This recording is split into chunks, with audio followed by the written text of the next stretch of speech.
Yo, what's going on, you guys? It's your boy Ben Mahari here, representing Mahari Nation Sports Podcast. Much love to the entire LDBC and the basketball community. One quick announcement before I get on with the video.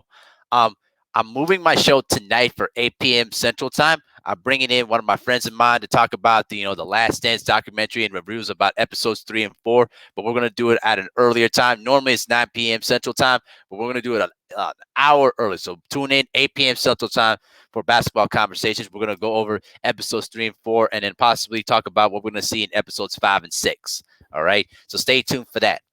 But I wanted to particularly talk about a very subject that was touched upon a couple of days ago. Um, David Falk, who was a super NBA agent back in the 90s and the early 2000s, you know what I mean? He represented Michael Jordan during his career. And he was on 100.7 FM Junkies on NBC Sports Radio in Washington. And he had very unique takes about the documentary. He, and then you know what David Falk is, that he's a guy that holds nothing back and he speaks on his mind. Um, One of the things he kind of talked about is that he said that Michael Jordan in today's game would in his prime would dominate today's basketball. And here's what he said, end quote. He said, with virtually zero defense, no hand checking, I think Jordan, if Jordan played today, if he was in his prime in today's rules, I think he averaged between 50 and 60 a game. I think he would shoot 79% from the floor. If you couldn't hand check him, he would be completely unstoppable. David Falk said. He also said, now that I have watched the documentary, I realized that unless you're legally blind, you can't possibly think there's another player who's ever played a game that's remotely in the league that he's in. Nobody, end quote. Now, I'm going to break this apart into various subjects because he also touches upon about the Pippen subject, which we're going to get into a little bit later. But when he talks about the quote about Michael Jordan averaging 50 or 60 points per game, as much as I wanted to believe that, I think that's a little bit overblown. Now, you cannot stop a great player. You could try to limit him as much as you can.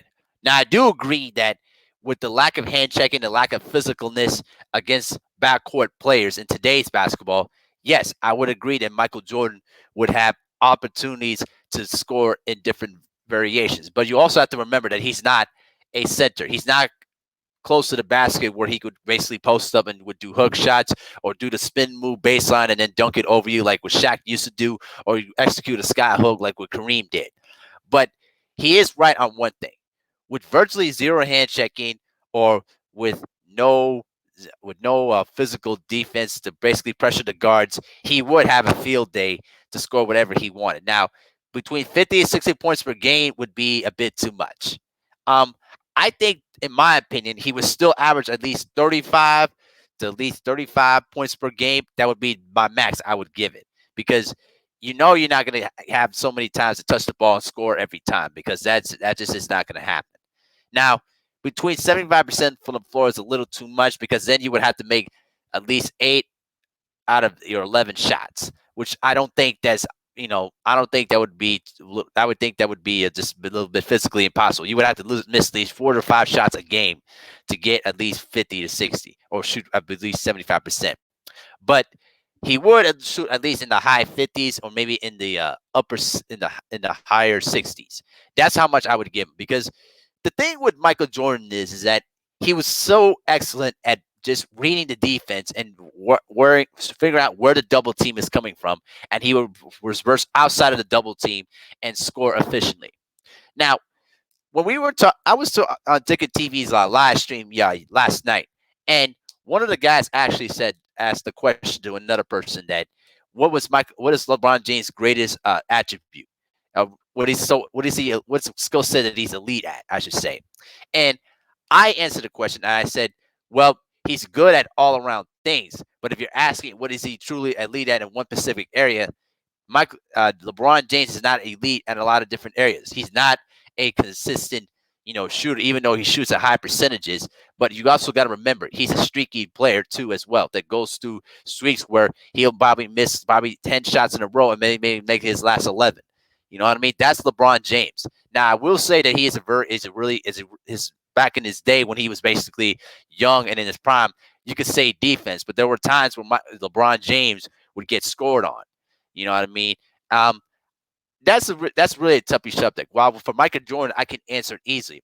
He's excellent at offense, basically, particularly in the post-up game when he got older, because he could basically break you down and then basically manipulate the double team and shoot over the top or just pass it out of the double team. And plus, he was a dead-on mid-range shooter, which means that the mid-range game would have been such a deadly weapon for him to use back in the day, and that would be heavily prioritized in today's basketball. When we're talking about Michael Jordan's strength here, what he's also great on defense is basically pressuring you in the backcourt and getting for steals. Did you guys remember that he basically led the NBA in steals on 3 separate occasions in his career, and in 1988 won the Defensive Player of the Year, where he led the NBA in steals because he's so good at basically pressuring you and then stripping the ball from you real quick.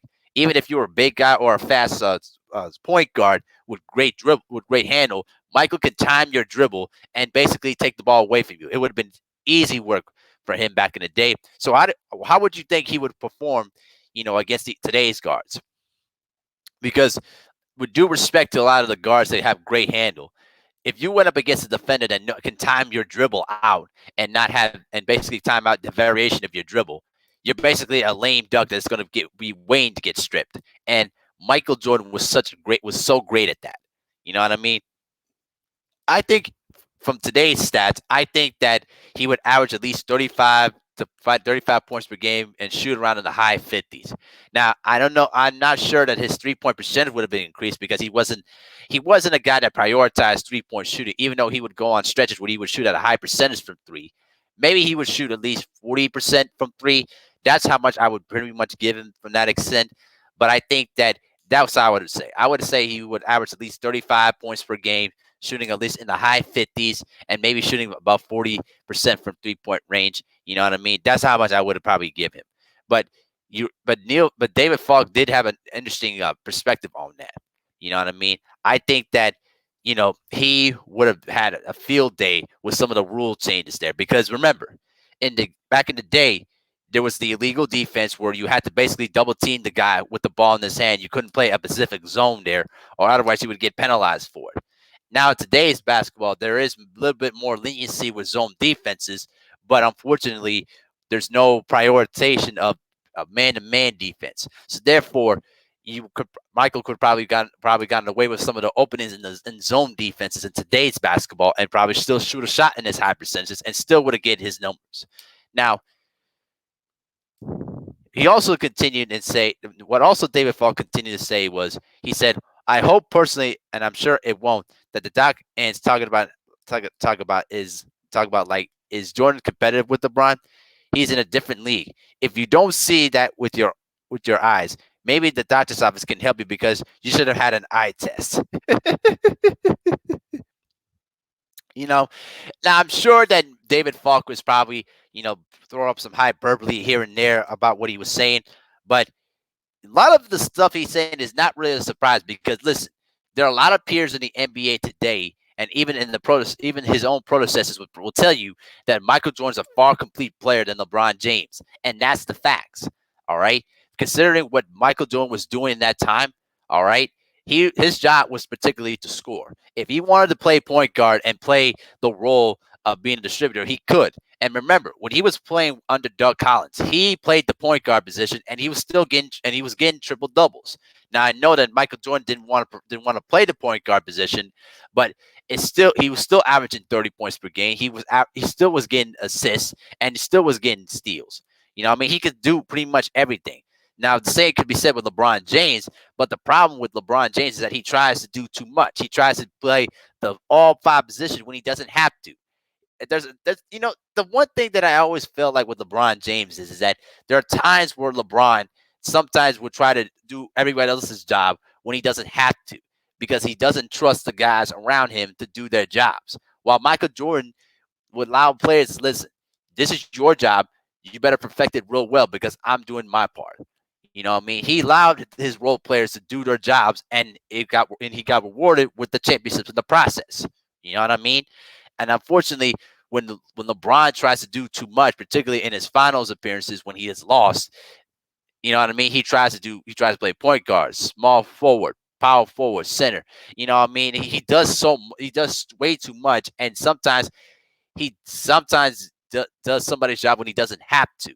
And as a result, he would be burnt out, or he would just get himself checked out because he would basically put in the mentality that he just wants to quit.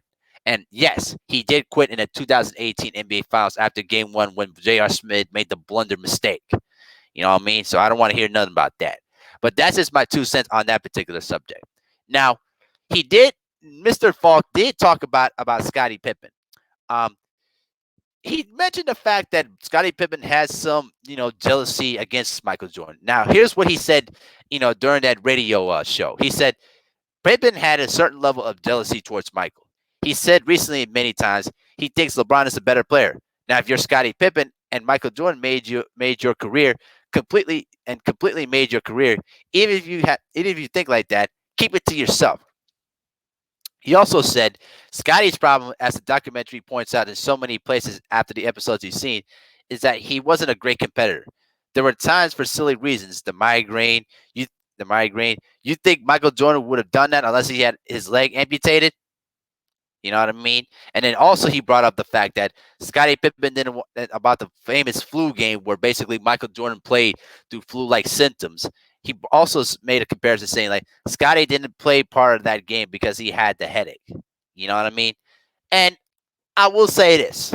I will say this. I do believe that Scottie Pippen has some sort of jealousy, against Michael Jordan. I mean, how could he not? Because Michael Jordan was basically the face of the NBA. He was the ruler. He was the ultimate team competitor. Now, what I don't understand is that how people could say that Scottie Pippen couldn't play through pain or couldn't play through illness or anything like that. Now listen, I get the migraine game where he basically couldn't play, you know what I mean? And there were some times where Scottie Pippen didn't play as hard as Michael did, but if Scottie Pippen wasn't a part of those teams and didn't play his heart out every night, they would not won championships, and that's a fact. Now, I do agree on a big thing. Michael did make Scottie Pippen to the player that he became. Absolutely. There's no doubt in my mind with that. If Michael Jordan wasn't there for Pippen, what his career would have been. We don't know. You know what I mean? And particularly in that 93-94 season, when he had the best season of his career at that point, when he averaged 20 points per game, leading the Bulls to 55 regular season victories.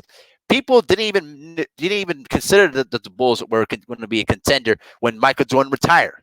And Pippen showed his all-around brilliance and basically proved this point why he was the second best player in the game at that particular time.